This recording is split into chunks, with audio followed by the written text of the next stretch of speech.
Mr. Hamzah Sheeraz. Dev, How are you? slightly gentle spud Yeah, mate. this time. Dubois, like, proper messed me up. Like, you hit very hard, just not as hard as him. So thank you. It's all right, no worries. Mate, this is it. Yep. This is Fight Week. Yep. Wembley Stadium, 96,000. European title, chief support. Yep. What's going on? All good, Dev. All good. Can't complain. Another day at the office. Not quite the same, because obviously however many in attendance, but I've approached it just how I have my last kind of few fights at the big stage. So yeah, I'm enjoying it. And you've boxed in a stadium before, Yep.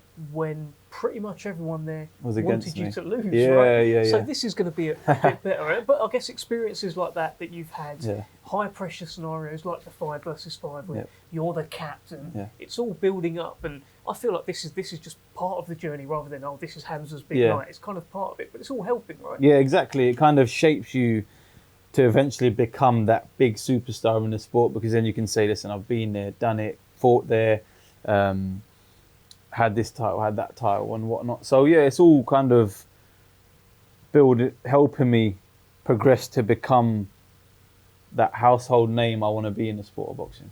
And a chief support slot is that. I mean, you look at Anthony Joshua, he's boxed on a Wembley undercard Yeah. before. He looked around, he said, one day I'm going to headline. Have you got that kind of vibe? Do you think you could headline Wembley Stadium Hopefully one day? Hopefully one day. You never know. Do you know what I mean? You never know in this sport. It just changed. The dynamics of things change so quickly. Do you know what I mean? Especially with His Excellency being involved in the sport now, just absolutely changing the game.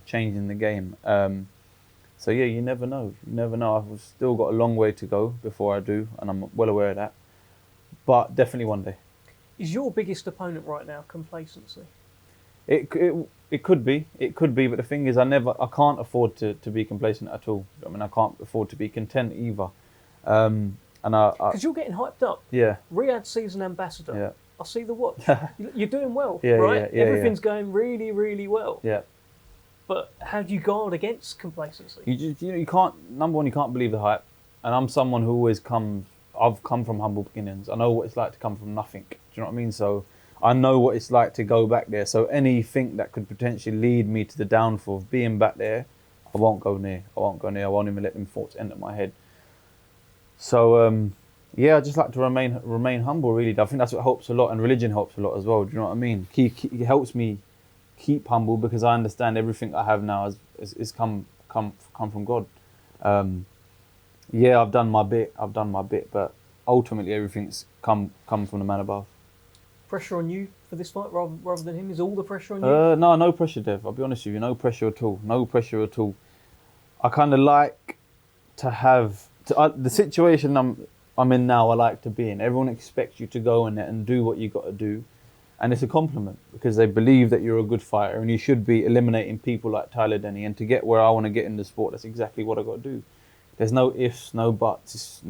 There's nothing complicated about the situation. To get to where I want to go and to do what I want to do, to become the Canelos, the Joshuas of the sport, you have to get rid of people like Tyler Denny. You have to do it in good fashion.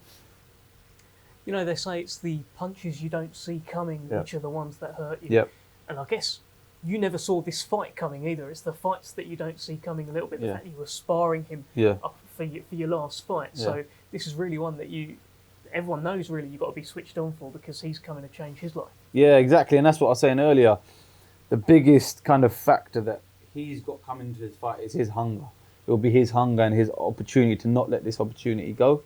But at the same time, it's the same for me. Do you know what I mean? It's the same for me. I can't go in there and think, yeah, it's all cushy. I'm just going to go in there, do what I've got to do and go home. It's never that simple. I've gone about this fight the way I'd go about fighting the best of the best. Do you know what I mean? So it's not been no different in terms of that. And we're not overlooking him. So his biggest, just to recap what you said there, you think his biggest attribute heading into this fight isn't anything physical, No. doesn't do anything better than you, Yeah. but it's his hunger. It's and his his hunger. spirit. Yeah, his hunger and his spirit. Because when fighters get the opportunity on a stage like this, they bring something they've never brought before. And that's what he's going to do, and we're prepared for it. You expecting rounds? I mean, I had rounds in my last fight, so hopefully not. Do you know what I mean? Hopefully not. But we're ready. We're ready. If 12 rounds, whatever, early knockout, whatever, we're ready for it all. And well, look, the main thing is to put on a good performance and just keep that trajectory that I've got going for me at the minute in order to be one of the big names in the 160 division. Would you welcome rounds so that you can show us a bit more? I know we got plenty in the last fight as well, but looking at like the amount of rounds that you've done compared to the world champions right now, Lara's been around for years, but guys like that have done many more rounds. Do you feel like you need a few more before the world title? It won't be a case of if I hurt him, I'm going to let him off the hook and get the rounds. No, if I hurt him, it's like straight. We're going for the kill. It's as simple as that. But yeah, like I said, rounds, no rounds. I'll be honest with you, I'm not too phased, Dev. I'm not too phased at all. Just the most important thing is getting the W. I talked to him about your size. So you're a big guy, 6'4" middleweight. That's absolutely huge. And he said, "Yeah, I've been in with Brad Ray." Brad Ray and me ain't the same though. Like everyone's been saying that. You saw what I done to River Wilson. Bent respectfully, I don't mean it in a cocky way at all. But the fighters he's fought and me, I believe I'm a total different caliber of fighter. Yeah, height's all good and that. He's been in there with 6'4" fighters. But have you been in there with a 6'4" fighter who can punch and knows how to punch? Have you been in there with a 6'4" fighter who knows how to fight on the inside? No, he hasn't. Do you know what I mean? No, he hasn't, and this will be the first time he has that. So let's see what happens.